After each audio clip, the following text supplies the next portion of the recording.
Hello friends, मेरे channel big boss on roll में आपका स्वागत है। वीकेंड का वार हो चुका है। इस बार वीकेंड का वार में सबसे बड़ा मुद्दा विवियन का ही रहा है। विवियन के बारे में काफ़ी बातचीत हुई है और इस हफ्ते विवियन वीकेंड के वार पे विवियन की वाइफ भी घर उनसे मिलने आई हैं। आज हम उसी मुद्दे पर बात करेंगे। अगर बात की जाए विवियन की, तो विवियन हमेशा से, मतलब जब से दिग्विजय आया है, उसने उसका नामकरण किया कि वो मुद्दलेस है। मतलब विवियन वैसे स्टार्टिंग से लेकर अब तक विवियन जो एक काम सबसे ज़्यादा करता है वो दूसरों का नामकरण करना है। उसी तरह से उसने उसे मुद्दलेस का एक टैग देने की कोशिश की। हम हमेशा से, जब भी मतलब किसी भी टास्क में अगर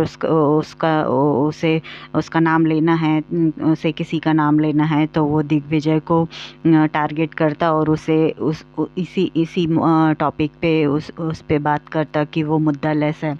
लेकिन फाइनली इस वीकेंड के वार पर बिग बॉस ने खुद, मतलब विवियन को मुद्दलेस बता दिया कि शुरू से लेकर अब तक उनका खुद का अपना कोई भी मुद्दा नहीं रहा है और उन्होंने अपने लिए कभी किसी बात पर वो खड़े नहीं हुए हैं। उन्होंने किसी बात पर अपना कोई व्यू पॉइंट नहीं नहीं दिया है। मतलब जो खुद मुद्दलेस है वो दूसरों को मतलब ज्ञान देता है कि भाई आप मुद्दलेस हैं, आपको कुछ करना चाहिए। इस हफ्ते वैसे विवियन को काफ़ी चीज़ें कही गई हैं। उसमें से एक है कि वो स्पाइनलेस हैं। मतलब अगर कोई कुछ करता हुआ दिखाई ना दे, कोई मतलब अपनी बातें अच्छे से सबके सामने ना रखे, मतलब बिग बॉस के हिसाब से वो स्पाइनलेस ही माना जाएगा। और उन्हें ये सारी चीज़ें इस हफ्ते कही गई हैं।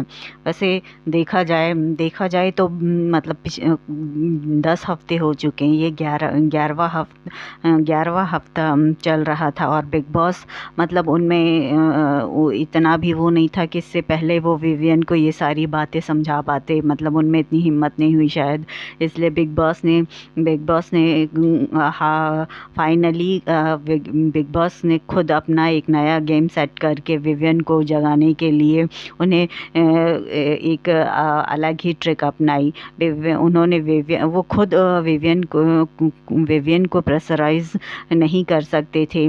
मतलब ऑब्वियसली वो कलर्स का फेस है, उनका लाडला है, तो वो उस पर ज़्यादा प्रेशर कर ही नहीं पा रहे थे। इसलिए उन्होंने विवियन को ये डायरेक्टली नहीं पा रहे थे उनका कंट्रीब्यूशन बिग बॉस के गेम में शून्य है। जैसा कि इससे पहले वो काफ़ी कंटेस्टेंट को ये बात सीधे सीधे और डायरेक्टली बता चुके हैं, लेकिन वो विवियन के साथ ऐसा नहीं कर पा रहे थे।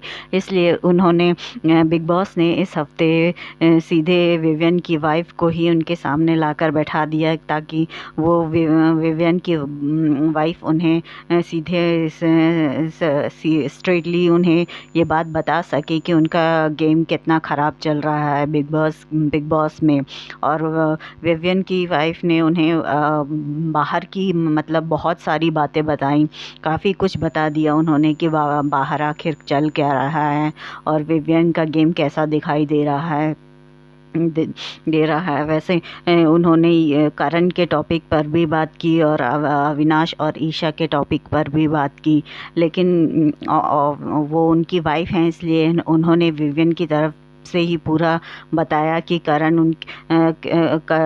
उनका दोस्त नहीं है। उसने पहले ही हफ्ते में कहा था। ये बात तो करण ने विवियन के सामने ही कही थी, उसके पीठ पीछे तो कही नहीं थी, लेकिन वो उसे ये बताने की कोशिश कर रही थी कि करण उनके पीठ के पीछे उनकी बिचिंग करता है। लेकिन ऐसा था नहीं। उन्होंने अविनाश और ईशा का गेम प्ले भी उसे समझाने की पूरी कोशिश की कि वो दोनों उसका इस्तेमाल कर रहे हैं। मतलब जब से विवियन उनके गैंग में शामिल हुआ है, मतलब उनके ग्रुप में ऐड हुआ है, उसके दूसरे और तीसरे हफ्ते से ही दोनों विवियन का अच्छे से इस्तेमाल कर रहे हैं और उन्हें इस बात को जानना चाहिए। वैसे ये विवियन को ये बात खुद भी पता होनी चाहिए, क्योंकि वो खुद उनके साथ 24/7 उनके साथ गेम खेलता आ रहा है। ऐसा तो है नहीं कि वो दूसरों का गेम तो डिकोड कर लेता है, उसे दिग्विजय का गेम समझ में आ जाता है कि दिग्विजय कर क्या रहा है, लेकिन उसे अविनाश और ईशा का गेम समझ में नहीं आ रहा है। ऐसा तो हो नहीं सकता कि उसे समझ में ना आया हो। ये सेलेक्टिव अप्रोच है, क्योंकि वो खुद भी उनके साथ उनके साथ गेम खेलता हुआ आ रहा है पिछले 10-11 हफ्तों से। तो अचानक अगर अविनाश एकदम से उसे बैक स्टैप करने लगे तो वो इतनी जल्दी वो इस चीज़ को वो नहीं कर पा रहा है, क्योंकि उसे भी उनकी ज़रूरत उतनी ही थी और वो इसी तरह से गेम खेलता। वो सामने कभी आया नहीं, लेकिन अब वो सामने आने की कोशिश कर रहा है। प्लीज़ मेरे चैनल को सब्सक्राइब कीजिए। धन्यवाद।